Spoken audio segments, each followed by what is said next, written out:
Yeah. Kibaw ka, ang pinakadako yun nga departamento or agency nga nag-anaw ni ani ang DENR.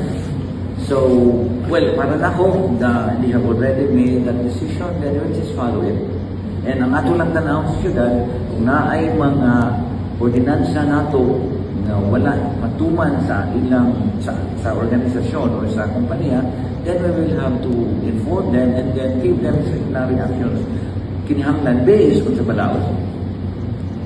Lastly, what's yung warning or message to the developer moving forward, especially sa... Ako lang, warning something stronger because we are, the developer is a private company which is helping the city, and of course the city is the one trying to find ways na ang tanan ng mga negosyo sa syudad na within the bounds of the law.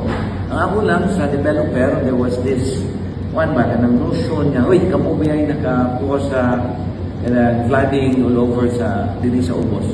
And well, they're saying, or ang atong diinan, ingon siya, this is not the only reason. Ang usa, as ang dako kay nga uwan, and morning, items na angin ninyong ikabahoon.